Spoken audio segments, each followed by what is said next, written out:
네, 이렇게 강남 묻지마 살인 사건의 희생자를 향한 추모의 마음들 지금 켜켜이 쌓여가고 있습니다. 손수호 변호사와 함께 좀 더 자세한 내용 짚어보겠습니다.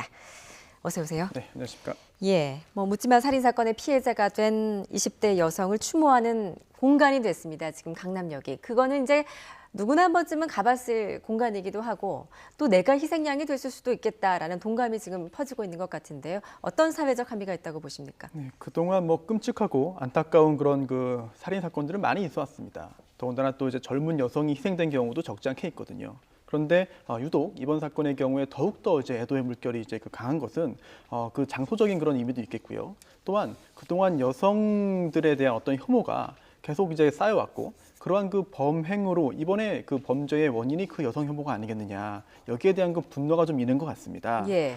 또한 어떤 개인적인 원한에 의한 범죄도 아니고 또한 금전적인 그런 그 목적에 의한 범죄도 아니고 단순히 그 지점에 그때 있었다는 것만으로 희생된 사건이기 때문에 예. 지금 이 사건을 바라보는 그 많은 국민들이 이 사건을 너무나 안타까워하고 있고 또한 이 사건에 대해서 이 사건이 발생한 원인을 밝혀내서 앞으로 이제 문제를 해결해서 범죄를 줄여야 되지 않겠느냐, 이런 공감대가 형성되는 것 같습니다.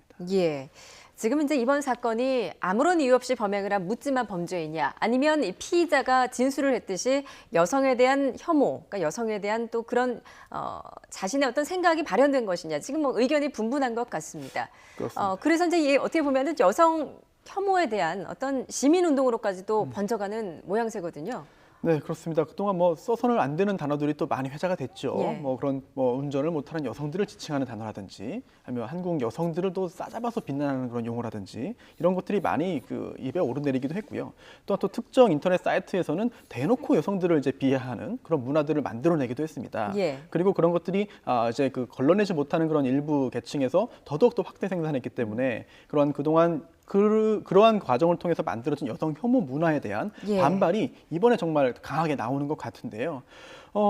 지금 이번 범죄의 원인이 이게 정신분열증에 의한 그런 것인지, 아니면은 그 안에 여성 혐오 범죄인지, 여기에 대해서는 이제 그 범죄 심리학자들의 견해가 좀 이제 여성 혐오가 아니라는 측으로 가는 것 같고요. 예. 하지만 이제 그 시민들 입장에서는 그게 무슨 상관이냐, 어쨌든 여성 혐오가 이번 범죄에 영향을 조금이라도 미쳤다면 여성 혐오 범죄로 보는 게 틀린 것이 아니고 그에 대한 대책을 마련해야 되는 그런 계기가 되는 거 아니냐라는 예. 지적을 하고 있는데요. 옳은 지적인 것 같습니다. 예. 따라서 아주 좁게 봐서 이번 적극적인 그런 그 범죄의 원인이 여성 혐오가 설령 정신분석학적으로 아니라고 하더라도 이번 계기에 여성 혐오의 문제가 무엇인지, 또 여성 혐오로 인해 발생할 수 있는 앞으로의 그런 범죄를 예방하는 그런 계기로 삼아야 되지 않을까 생각됩니다. 예. 그러니까 양측 다 일리가 있는 주장인 것 같습니다. 경찰은 이제 이번 사건을 여성 혐오 살인으로 보기는 어렵다라고 보고 이제 범행 동기에 대해서는 수사를 벌이고 있는데 이게 이제 정신분열에 의한 것이든 여성 혐오에 의한 것이든 어쨌든 이게 사회적인 담론이 된 건 이제 맞는 것 같습니다. 네, 그렇습니다. 만약에 그 정신질환이 주된 원인이라고 한다면은 정신질환자에 대한 어떤 사회적인 관리라든지 아니면 이런 것들이 계속 이렇게 놔뒀을 경우에 앞으로도 유사한 범죄가 발생할 수 있다는 점에 대한 걱정이 되고요.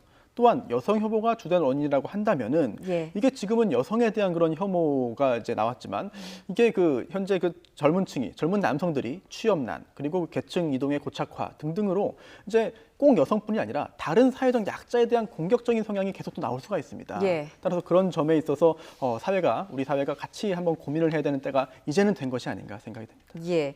비단 여성뿐만 아니라 어린이, 장애인, 여러 사회적 그렇습니다. 약자층들이 많습니다. 이들에 대한 어떤 대책 마련이 시급하다는 지적이었습니다.